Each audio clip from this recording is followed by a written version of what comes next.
Designers send me questions like the one you currently can see on screen. It's all about their case studies. So it takes me days to finish my case study, and I'm never sure what I should or shouldn't put in. And then there are many people with opinions, and there are guides, and company A says you should do it this way, and then company B says you should do it the completely opposite way. So what is true? What's the way to go? That's what I'm going to answer in this 5-minute or less FigJam video, where I wrote down everything that you need to know to not overthink a UX case study and get it done within 24 hours. So let's dive right in. First thing I want you to do is to create a 1-paragraph summary of your case study. Really bring it down to its essentials. And this is a real life example.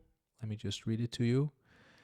As an entry-level designer at a bank, I have designed a new version of a mortgage calculation tool, and since then, the bank has seen an increase of mortgage requests of 8%. This is super focused, and it's really aimed at business goals.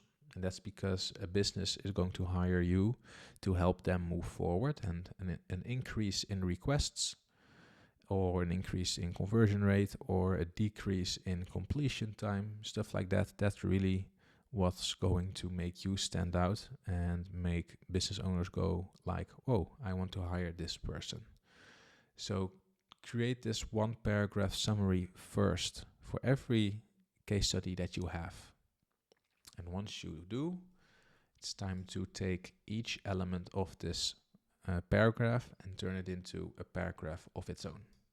For example, look at the situation. It's always your role at a location. It can be a hackathon, a company, school, university. It doesn't really matter.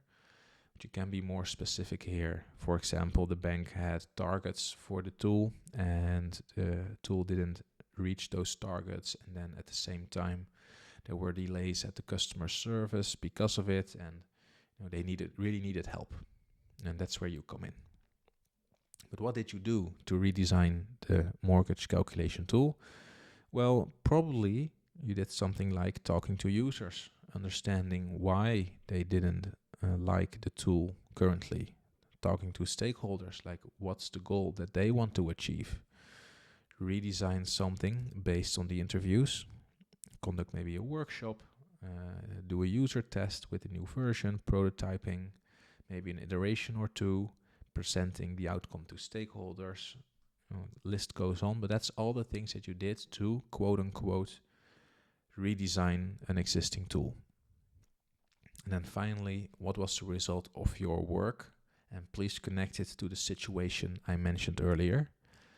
So at first, targets weren't met and delays were occurring at customer service. So hopefully your redesign results in targets getting completed, getting reached, and the delays at customer service going down. So in this case, that's happening, and then you can write it down here.